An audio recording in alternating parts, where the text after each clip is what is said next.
bienvenidas a una nueva edición de Carver Global Talks by GAN. Este espacio ha sido creado para conectar con profesionales de todo el mundo y explorar juntos temas de gran relevancia para la actualidad. Si es tu primera vez con nosotros, te recordamos que Carver University es una institución que tiene sede en Florida, Estados Unidos, y ofrecemos programas de pregrado y posgrado en español e inglés, diseñados para responder a las exigencias del mercado global actual. El día de hoy, en esta reunión, tenemos el agrado, el privilegio de poder recibir al doctor Juan Matos Lane, científico especializado en el uso de materiales de carbono para el desarrollo de tecnologías sostenibles, como energías limpias, tratamiento de aguas contaminadas y producción de hidrógeno.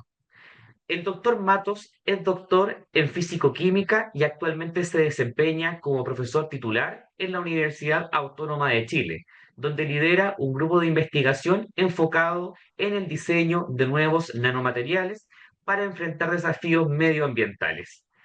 A lo largo de su carrera, ha publicado más de 100 artículos científicos. Cuenta con 4 patentes registradas y ha sido invitado a compartir su trabajo en más de 90 conferencias internacionales. También ha formado a estudiantes de pregrado, posgrado y postdoctorado y ha dirigido numerosos proyectos científicos en colaboración con instituciones de América y Europa. Desde el año 2021 figura entre el 2% de los científicos más influyentes del mundo por el impacto de su investigación. Hoy nos presenta su conferencia Nanocarbonos inteligentes y sostenibles para la economía circular en Chile. Doctor Matos, es un honor contar con usted dentro de este espacio. Le cedo la palabra, el tiempo es todo suyo. Muchas gracias, Hernán. La verdad, para mí es un verdadero placer dar una charla en nombre de mi universidad. Hacemos nuestro máximo esfuerzo por tratar de ser un buen docente y un buen investigador y compartir el tiempo con los colegas aprendiendo y enseñando. Es un honor formar parte de este panel de investigadores de Carver Talks del 2025. Yo voy a pasar a presentar mi charla porque siempre tengo una frase que dice algo así como que el trabajo hable por uno solo, ¿verdad? Así que ustedes me Excelente, dirán si se ve perfecto, se ve bien y ya la estoy expandiendo. ¿De acuerdo? perfecto. ¿Se ve bien? Falta que pueda... Ahí sí. Adelante, profesor. Gracias, Hernán. Bien, mire, voy a ser práctico, muy práctico el día de hoy lo más que puedo.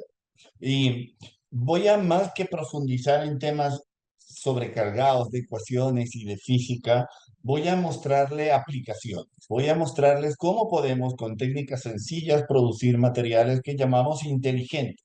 Inteligentes porque responden de forma selectiva a un estímulo, bien sea eléctrico, fotónico o térmico, y al mismo tiempo, pues son sostenibles porque los podemos producir desde residuos de biomasa, tanto de origen agrícola como forestal. Yo llegaré al final a ciertas respuestas acerca de la aplicación de estos nanomateriales de carbono que, pues bueno, tienen un amplísimo rol en el mundo hoy en día. Miren, por qué es importante el carbono? En las últimas 2 décadas, cerca de 900.000 artículos han sido publicados solamente en 3 de las formas más importantes de los carbonos, los porosos, los llamados nanotubos y la reina de hoy en día, que se conoce como el grafeno. Con los nanotubos y el grafeno, además de los fullerenos, en el mundo de la física se han obtenido 3 premios Nobel. Esa es la enorme importancia que tienen los materiales de carbono. Y sus aplicaciones, pues sus aplicaciones son múltiples. Podemos hacer dispositivos, como les llamamos, capacitores electroquímicos, baterías, sensores, semiconductores, procesos químicos para producción, almacenamiento de energía y para remediación ambiental. También podemos trabajar en procesos que tienen que ver con biotecnología y salud y también aplicaciones mecánicas y térmicas. Lo que he resaltado en rojo es lo que mi grupo de investigación se dedica a desarrollar de forma más importantemente. Ahora bien, vean que podemos hacer múltiples facetas de este tipo de materiales. Podemos tener estructuras como la que vemos en la parte superior, en la parte superior izquierda podemos ver membranas porosas, membranas de intercambio iónico. Podemos tener materiales nanoporosos, ¿m? Podemos tener materiales mesoporosos pilareados. Podemos tener materiales funcionalizados con nitrógeno, con fósforo, con potasio, y esta última familia de materiales se conoce mucho como biochars y son muy ricos y aplicados en el mejoramiento de suelos y para la producción sostenible y limpia de alimentos. También tenemos estos nuevos materiales famosos que se conocen como grafenos o formas grafenoides, y las podemos tener un poco amorfas, no tan cristalinas o muy cristalinas. Y según las vemos en las microscopías electrónicas de alta resolución y luego reconstruimos su topología, podemos tener láminas perfectamente superpuestas, y esto le da una amplísima capacidad de conducción eléctrica a estos materiales. Al mismo tiempo, los podemos tener un poco más amorfos o con defectos, y estos defectos topológicos introducen porosidad y morfologías del tipo espuma, como la que vemos aquí a la derecha. Ahora, hay muchas maneras de producir materiales de este tipo. ¿Mm? Ahora bien, ¿mm? Mi grupo de investigación se enfoca en las siguientes aplicaciones. Hemos diseñado materiales para trabajar en celdas de combustible, tanto para producir hidrógeno como oxígeno. Hemos trabajado también con celdas solares, pero los que llamamos hoy en día celdas fotovoltaicas o ventanas fotovoltaicas. Hemos desarrollado materiales híbridos en sistemas de tratamiento solar de aguas contaminadas, se ve en la parte inferior izquierda, también como remediadores de suelos y también un poco de lo que se conoce hoy en día como hidrógeno verde, pero nosotros nos enfatizamos más en el llamado hidrógeno amarillo o hidrógeno turquesa. Otra, otra manera de ver esto aquí es lo que yo llamo esta casita, la casita inteligente, en donde nosotros hemos ido desarrollando con el paso del tiempo diferentes tipos de dispositivos, desde fotorreactores, como les digo, colectores solares que atrapan luz y es utilizada para degradar contaminantes tanto indoor como outdoor, y además están a base de filtros de carbono más algunos semiconductores estratégicos que usamos. Al mismo tiempo hemos diseñado capacitores electroquímicos que están al nivel de cualquiera de las mejores superbaterías, como les mostraré un poquito más adelante, pensando en sistemas independientes para locomoción. También hemos diseñado pues materiales híbridos a base de puntos cuánticos de carbono para, para la implementación en celdas solares, principalmente en ventanas fotovoltaicas. Entonces, y recientemente hemos comenzado a trabajar con materiales más dedicados a la industria de la construcción, en donde pues ya tenemos algunos que son inhibidores de llamas, ya tenemos algunos antifúngicos de alta flexibilidad, conductores eléctricos y magnéticos, concretos especiales, etcétera. Estamos trabajando fuertemente en esta temática en los últimos 2 años, diría yo, año y medio, 2 años. Pero como pueden ver, pues ya hemos podido tener algunos resultados de interés y hemos logrado pues ya publicar, adjudicar algunas patentes. Yo voy a concentrar el trabajo más que en hacer una descripción técnica de la física de los materiales, en sus aplicaciones y en el alcance en la economía circular. Entonces, el primer ejemplo que les voy a mostrar tiene que ver con uno de los objetivos fundamentales de desarrollo sostenible. Y nosotros abarcamos varios de ellos, pero los más importantes tienen que ver con la calidad del agua y su gestión sostenible, con garantizar acceso a energías también de forma sostenible y modernas, lograr que las ciudades sean más inclusivas y resilientes, desarrollando materiales con mayores rendimientos térmicos y eléctricos, y también hemos aportado un poquito en adoptar medidas para combatir los efectos del cambio climático, principalmente en conversión de dióxido de carbono y otros gases de efecto invernadero. ¿Mm? Pero como digo, a mí me gusta mostrar mucho esta lámina porque esta lámina resume muchas cosas. Podemos, podemos enfocar la investigación del siglo XXI hacia lo que nos gusta llamar como sociedad sustentable y ecoamigable. Podemos, podemos usar residuos, tanto agroindustriales como forestales, y desde ahí fabricar materiales multifuncionales, que es el nombre que nos gusta darle. Dependiendo de la composición, podemos orientarlos a hacer diferentes tipos de aplicaciones. Ejemplos fundamentales, no solo en Chile, sino en el mundo, tiene que ver, por ejemplo, con la corteza de los árboles. El caso especial de Chile, Chile es un país productor de celulosa y pues tenemos aproximadamente unos 3 millones de metros cúbicos por año de corteza de pino. Esto es un valor increíble de energía acumulada. Y esta energía, pues nosotros tratamos de convertirla en materiales de interés. Voy a mostrarles un ejemplo específico de baterías y supercapacitores para el caso de la corteza de pino.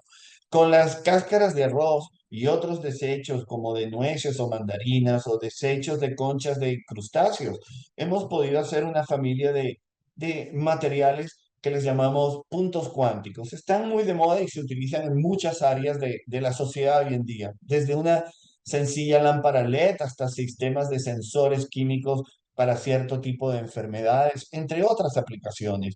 Pero el caso fundamental de las cáscaras de arroz es fantástico, porque un poco más de la mitad de la composición química es sílice. Y la sílice, como bien saben ustedes, es un material que se utiliza muchísimo en la fabricación de celdas fotovoltaicas. Entonces nosotros estamos desarrollando una familia de celdas fotovoltaicas y materiales fotoactivos para degradar contaminantes empleando cáscaras de arroz. Hemos hecho sensores químicos empleando conchas de crustáceos.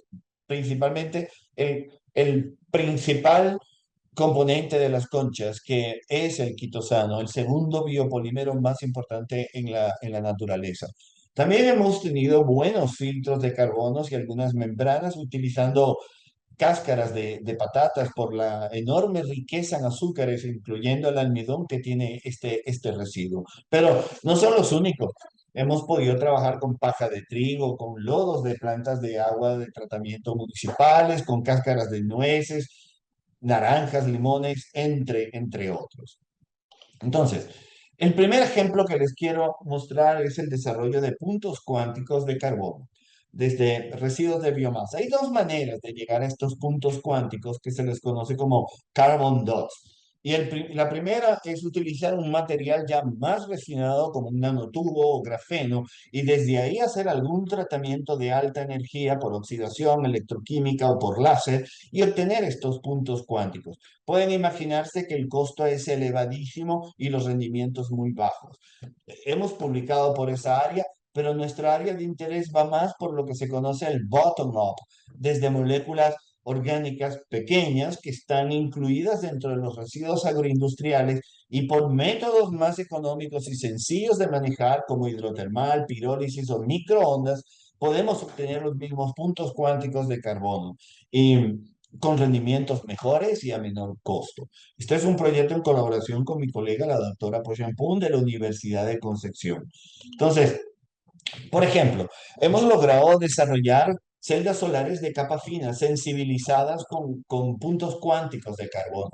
Hemos trabajado con 3, 4 o 5 distintos precursores de carbono. Yo voy a mostrar los resultados de furfural, que es uno de los componentes de los residuos agroindustriales que se generan por la descomposición de la lignocelulosa y también sacarosa, azúcar y quitosano, como les mencionaba antes. Comenzamos haciendo una celdita muy chiquitita, como esta que pueden ver acá, una celda pequeñita, de 3 por 3,5, algo así, unos 12,5 centímetros, y logramos tener resultados bastante buenos y logramos ver que había fotocorriente al poner estos sistemas en contacto con una lámpara visible, generábamos corriente. Entonces, pasamos a una segunda etapa y crecimos el tamaño de la celda y pasamos a esta celda fotovoltaica que tiene como un 20 o 30% de translucidez, transparencia, y logramos obtener una eficiencia de conversión solar en eléctrica entre 11 al 14%.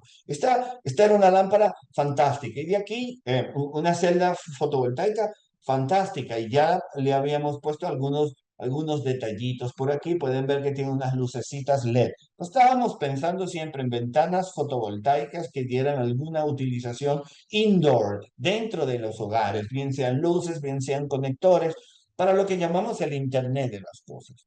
Entonces, esta fue una primera patente que ya se adjudicó ya hace unos casi cuatro años.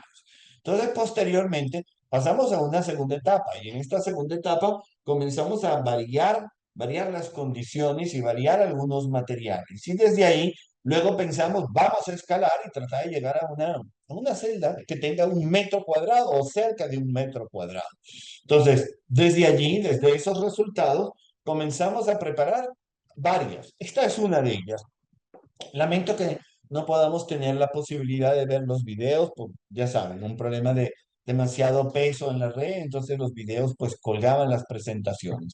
Pero podemos ver claramente los diagramas de corriente versus voltaje y desde ahí podíamos calcular la potencia máxima generada por una celda que tenía aproximadamente 0,7 metros cuadrados ya de área de exposición solar. Lo interesante de esto es que luego que hicimos un estudio durante días, logramos optimizar algunos parámetros y comenzamos a hacer lo que pues llamamos una mini casita pues con nuestros prototipos. Y normalizamos estos prototipos a un sol de irradiación, cerca de un sol de irradiación, que es aproximadamente 1000 watts por metros cuadrados. Aquí esto lo logramos hacer en el puerto de Coronel, en la región del Biobío, y pueden ver aquí a mi colaboradora también trabajando con los técnicos que estaban instalándonos nuestros prototipos. Estos 4 prototipos están instalados en serie y esto pues dio lugar a una segunda patente que logramos escribir. Cuando analizamos el diagrama de corriente versus voltaje de corte de potencia y hacemos los cálculos del factor de llenado, el factor de llenado es digamos, uno de los parámetros más importantes que se deben verificar cuando uno trata de implementar una celda solar.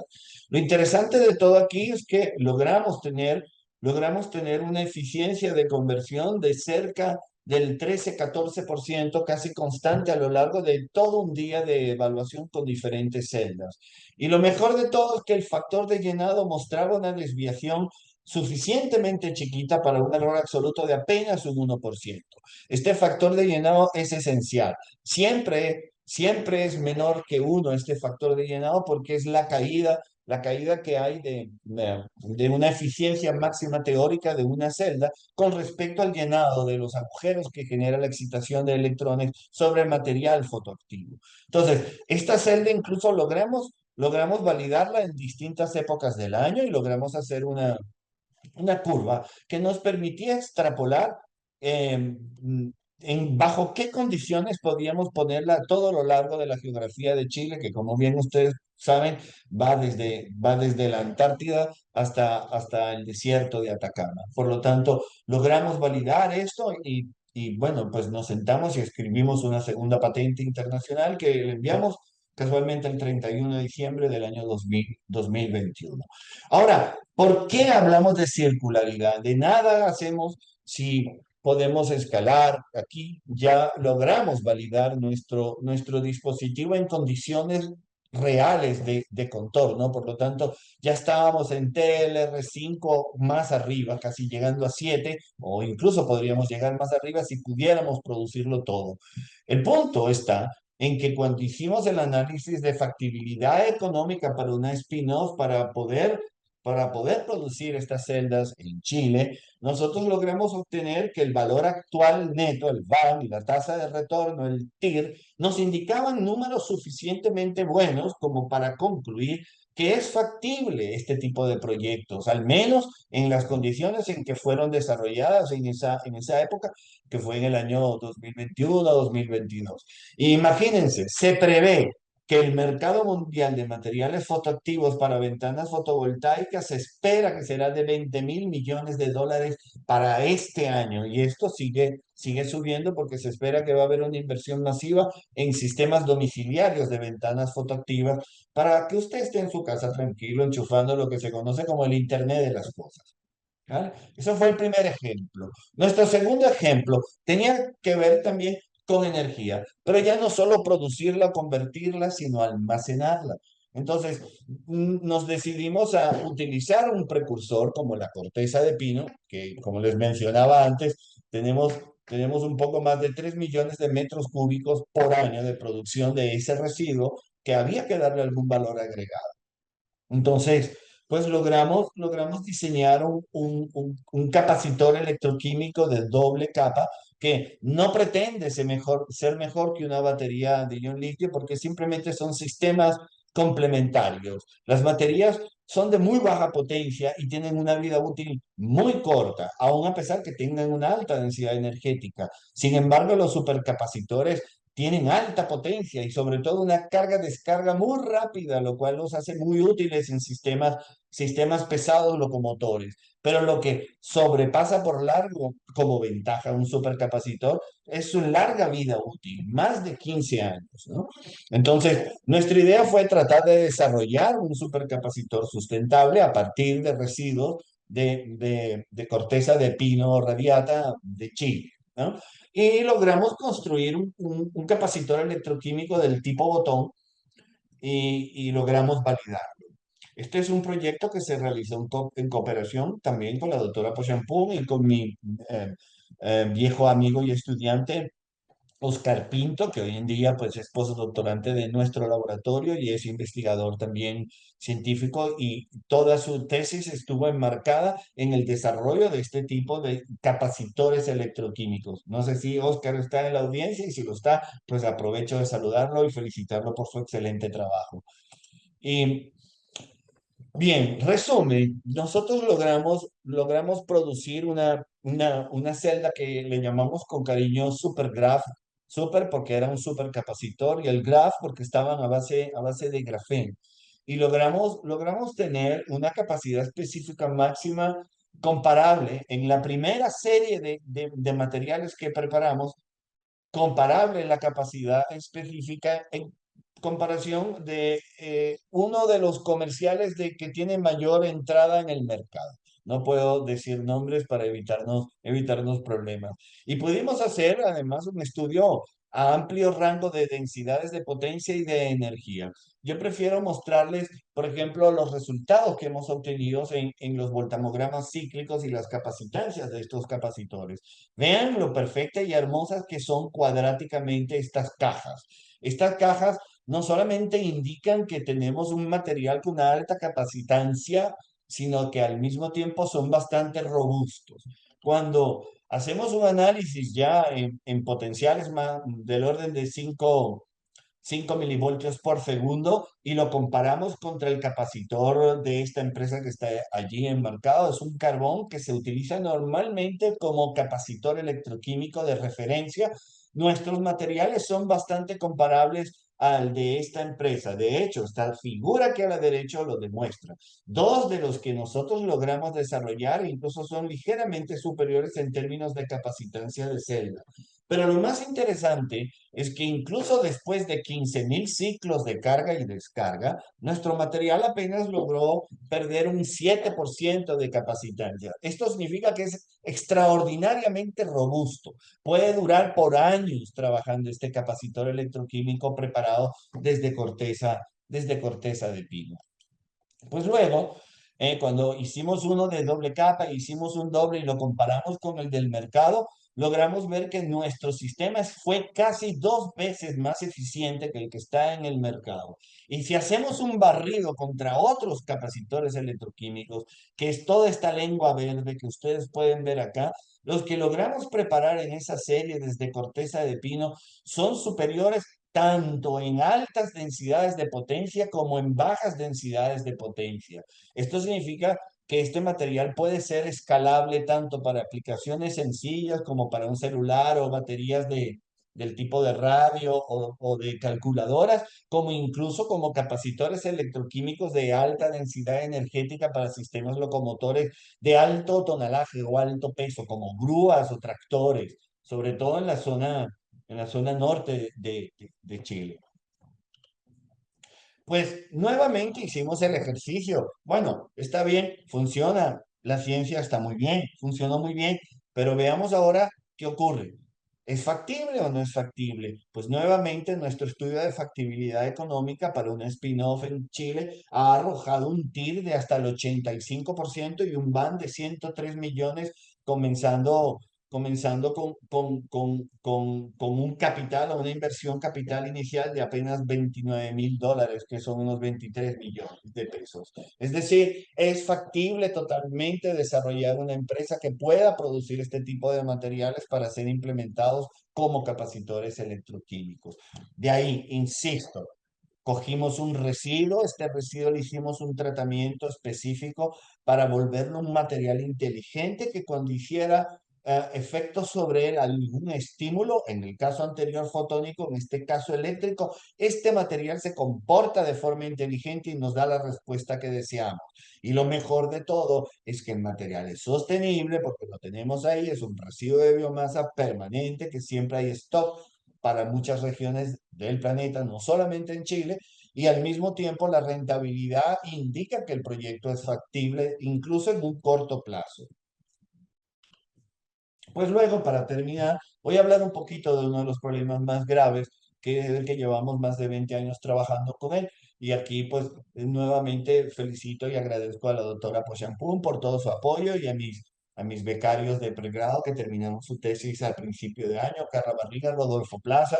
Ah, y se me borró aquí el nombre, Catalina Villavicencio. Cata, perdóname si estás en la audiencia, lo siento. Bien, Chile está en la lista 18 entre los países con mayor riesgo de estrés hídrico y esto desde hace ya 6 años. Los números de hoy indican que estamos entre los 10 países con mayor riesgo de estrés hídrico. Este es un problema no solo de Chile, es un problema a nivel mundial. Vean todos estos puntos que se ven marrón rojizos, estos puntos ya o no tienen agua o se están quedando dramáticamente sin agua. Y todos los que usted ve grises es porque ya no tienen agua. Entonces, tenemos un problema serio y este problema serio se puede atacar. Esta es una información más regional, pero se puede ver que muchos de los embalses del centro sur de Chile comienzan a secarse y algunos incluso ya se han secado. Esto es consecuencia del déficit de precipitación que ha habido. Incluso muy al sur, en Punta Arenas, tenemos hasta un 40% menos de pluviosidad de lo que teníamos tradicional o en forma promedio. En regiones como Antofagasta o Atacama, muy al norte donde está el desierto, pues tenemos índices de hasta 100% de déficit de agua. Lamentablemente se nos está desertificando el norte por la falta de agua, lo que trae como origen que los agricultores tiendan a sembrar más y cada vez más hacia el sur, donde todavía queda agua y llueve pues de forma más asidua. Por lo tanto, la poca agua que hay que tratarla y hay que tratarla eficiente e inteligentemente. Para esto hemos desarrollado cartuchos y filtros. Esto es el primer approach de hace muchos años atrás. Monolitos de carbón y carbón granular que pueden trabajar incluso a presiones de trabajo moderadas y temperaturas moderadas. Y desde allí, pues podemos obtener agua de grado potable en tiempos muy cortos de reacción.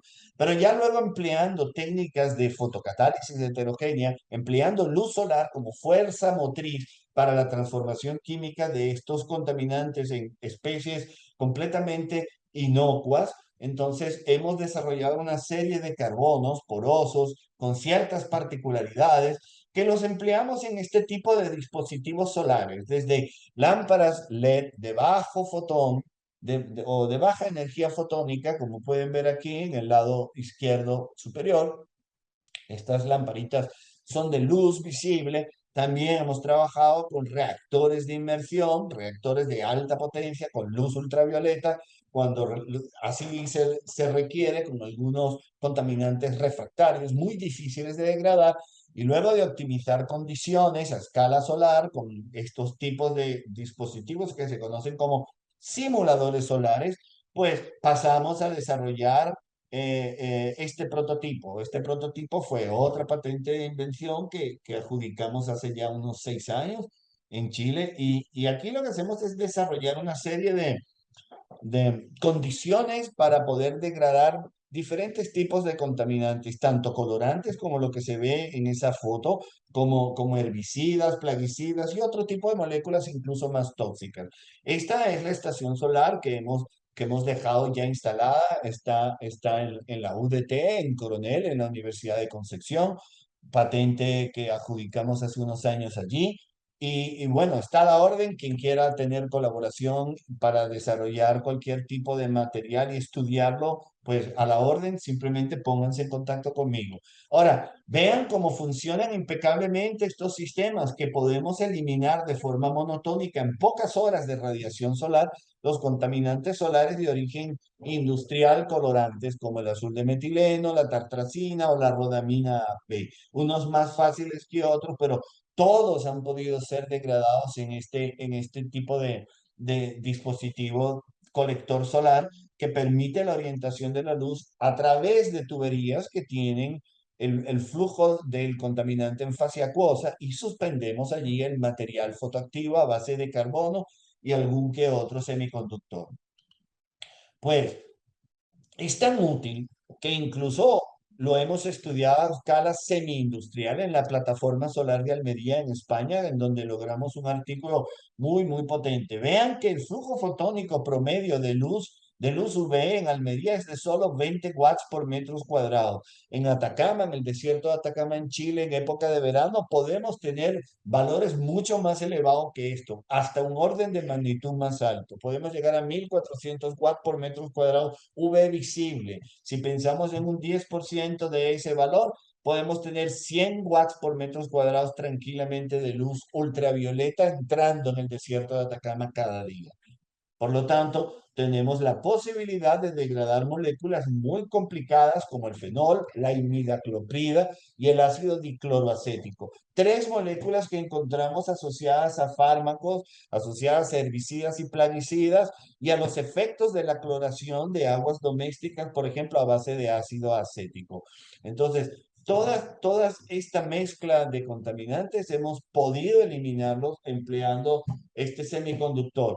Entonces, ya pueden ustedes observar aquí que en cuestión de apenas 3, 4 horas de irradiación, podemos degradar esta mezcla de contaminantes altamente tóxicas empleando este tipo de dispositivos solares. Por lo tanto, el sistema funciona y funciona muy bien.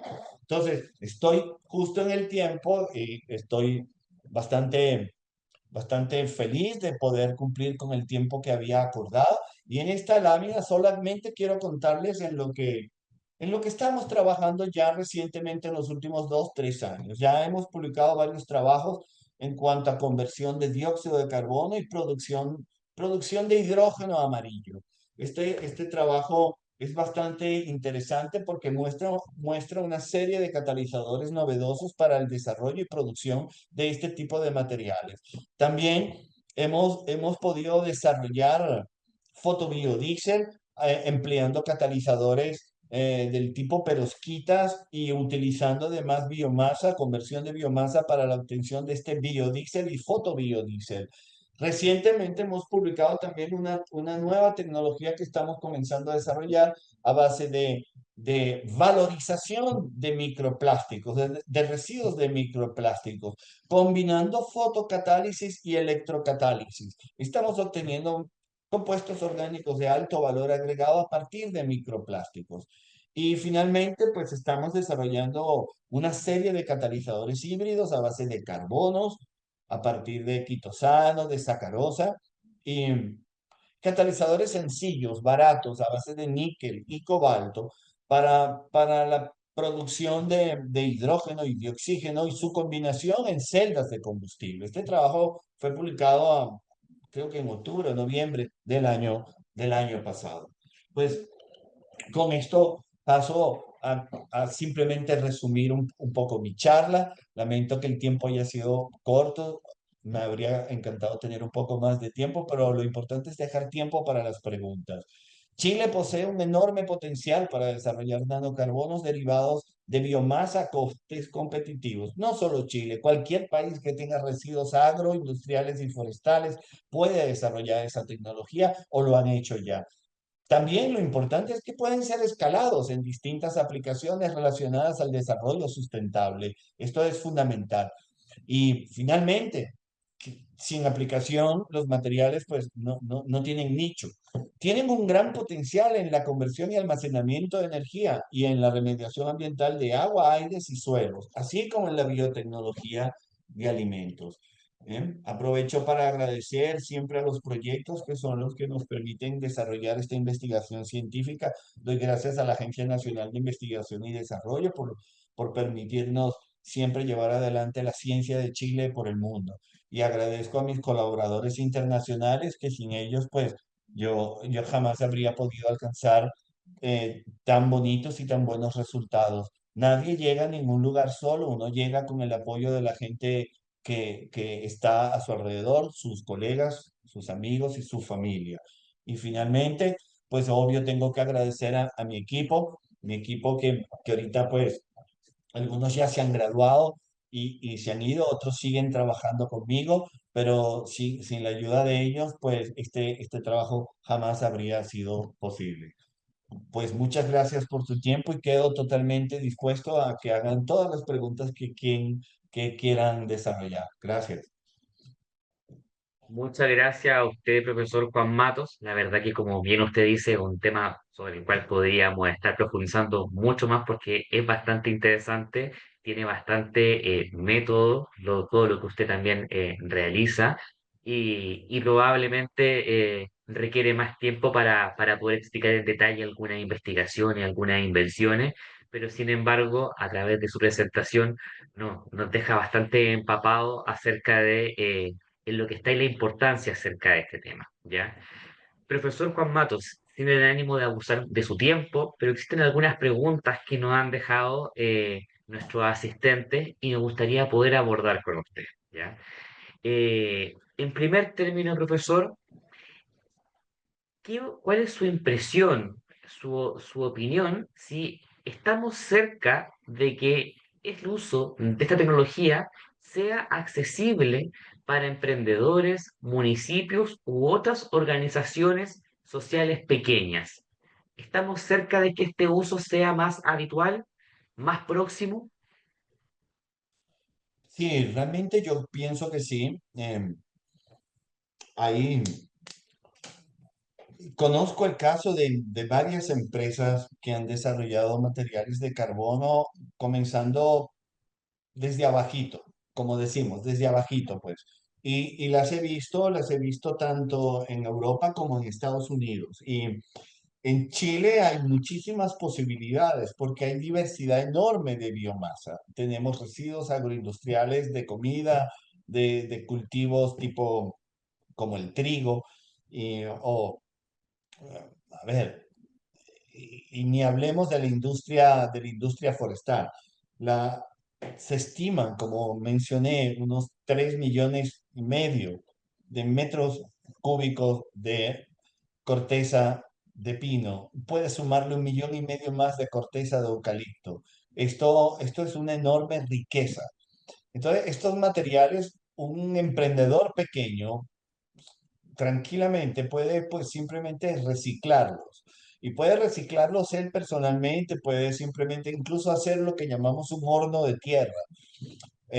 Son conocidos desde hace cientos de años. Uno puede hacer un horno en la tierra y en estos hornos de tierra uno puede desarrollar estos biocarbonos, como a veces les llamamos. Les llamamos biocarbonos porque son de origen biomásico, de biomasa. Entonces, pequeños emprendedores pueden desarrollar esa parte. Por ejemplo, cuando nosotros hablábamos del spin-off para el capacitor electroquímico, eh, el valor del capacitor es el material de carbono, la tecnología que envuelve al enchapaje o a la prensa, eso es tecnología ya agotada, digamos, no hay mucha más investigación allí. Lo que importa es modificar el material y pequeñas variaciones dan origen a nuevos materiales. Cuando comenzábamos con con la corteza de pino, comenzamos porque había literatura que demostraba que los taninos son muy importantes para desarrollar este tipo de materiales. Es un precursor muy bueno porque tiene nitrógeno y tiene grupos polifenoles que se anclan y generan ciertas particularidades interesantes en los materiales porosos de carbono. Entonces, mi extesista, hoy doctor Oscar Pinto, dijo, oye, vamos a desarrollar esto por aquí, profe. Yo dije, vamos a hacerlo, pues. Y comenzamos con una serie y nos dio muy buena. Y luego hicimos modificaciones, le pusimos más nitrógeno del que ya tenían los taninos y superamos todavía lo de la primera camada. Y ahora estamos haciendo otras variaciones más. Es decir, la ciencia en esta área no se detiene y por eso un pequeño emprendedor puede hacer una pequeña parte de la cadena productiva. Uno puede producir el carbón, el otro puede producir los electrodos, el otro puede producir los vidrios que hacen falta para las celdas, así. Profesor Matos, pensando en en las comunidades rurales, ya teniendo ese contexto, estos avances que usted nos menciona pueden ayudar a reducir el costo en la producción de paneles solares en el futuro o ser una alternativa a este tipo de energía. En mi opinión, los paneles solares van a sufrir una transformación enorme en en el lugar donde van a ser aplicados. De hecho, acabo de leer un artículo hace unas semanas atrás, uno de lo que se llaman hornos solares que están dispuestos en un país en el Golfo Pérsico, ha cerrado la planta, el horno solar que tenía desde hace ya 10 o 15 20 años. Y la razón son los altos costos y la segunda es una razón Mm. ecológica. ¿Eh? No está siendo ni lo rentable ni lo limpio que se esperaba. La tecnología fotovoltaica se va a dirigir al uso y desarrollo de ventanas fotovoltaicas en domicilios. Es decir, usted llega a su casa y las ventanas, que su ventana de siempre, que le deja pasar la luz, tiene un componente óptico dentro de la composición del vidrio que permite convertir la energía solar en eléctrica y usted la acumula en su casa en una pequeña batería o un pequeño capacitor. Así usted llega a su casa y conecta las cosas elementales, el televisor, los celulares, el microondas. Todo eso puede ir conectado a una ventana fotovoltaica. Entonces, esa va a ser una de las próximas aristas que vamos a ver en los siguientes años. Y obviamente eso puede funcionar también en las zonas rurales. En las zonas rurales van a funcionar dependiendo el flujo fotónico donde estemos. Si estamos muy al sur, donde llueve mucho durante 8 o 9 meses, pues la tecnología solar se ve limitada. Pero en el norte el flujo fotónico es constante. Y ya no diría tanto el norte, desde el centro de Chile hacia arriba, la tecnología solar es muy apropiada. Ahora, en términos de producción de agua, los dispositivos de fotodegradación de contaminantes es muy útil para gente que vive en zonas muy aisladas, en donde no llega ni el agua de distribución. Teníamos por ahí unos números que ahora no los tengo a la mano, en donde vemos el consumo que hay de agua de aljibe o de Mm. cisternas que llevan a muchas comunidades en donde no hay agua, no ha llovido, no llega el agua de distribución, no hay agua potable, y son costos elevadísimos. Y, por ejemplo, una familia Profesor con un... Matos, ¿Sí? una pregunta siguiendo como en este mismo hilo, ¿existe algún avance que se relacione con lo que con lo que usted nos está comentando, en orientado al almacenamiento de la energía solar? Claro, muchas, muchas plantas de conversión, por ejemplo, de hidrocarburos están siendo transformadas hoy en día en plantas híbridas, en donde durante el día trabajan empleando tecnología solar y en la noche siguen empleando tecnología térmica, o es decir, termorreactores o fotorreactores. Entonces, hoy en día toda la tecnología de producción y conversión de energía se está reacondicionando para sistemas híbridos que trabajen con el sol de día y trabajen vía térmica de noche, con la energía que está almacenada en capacitores electroquímicos de la conversión solar en eléctrica. De nada ganamos con tener millones y millones de paneles solares si esa energía no la podemos almacenar y guardar para el momento que se requiera. Incluso para arrancar cierto tipo de dispositivos como energía eólica se necesita una fuente de arranque. Usted tiene que ponerle o diésel o gasolina o le tiene que poner una planta eléctrica para que el dispositivo arranque. Después que haya viento, ya ella funciona de forma monotónica. Pero el arranque siempre hace falta una energía auxiliar. Y en casos de emergencia, pues el viento, usted no sabe cuándo va a haber viento y cuándo no. Tenemos una idea de por dónde vienen los vientos y cómo se mueven los vientos, pero el cambio climático ha cambiado un poco estas cosas. Sin embargo, sabemos que todos los días el sol va a salir. Por lo tanto, es garantizado que tenemos energía solar y por ahora todavía la energía solar es gratis. Profesor Matos, muchas gracias por su tiempo, por haber participado de este espacio de conversación por este Global Talks by GAN para Carver University. Es un gusto para nosotros poder contar con académicos como usted, con su experiencia, en esta hora, podernos compartir sus investigaciones y obviamente temas de vanguardia que es importante poner sobre la mesa. A todas las personas que nos han acompañado, los más de 90 asistentes, agradecemos a cada uno de ustedes su participación, recordarles que este evento ha sido grabado y que estará disponible en nuestro canal de YouTube dentro de los próximos días. A aquellos que pregunten por la certificación, informarles que dentro de 10 días hábiles serán despachados a su correo electrónico el certificado de asistencia a este seminario de Global Talks by CAN. Los invitamos a cada uno de ustedes a estar revisando nuestro calendario de actividades para que puedan participar de nuestras siguientes charlas durante el año 2025. Sin más que agregar, profesor Matos, a nuestro público asistente, agradecemos la participación y damos cierre a la sesión del día de hoy. Que estén muy Muchas bien, que gracias. tengan una buena tarde. Chao. Hasta luego.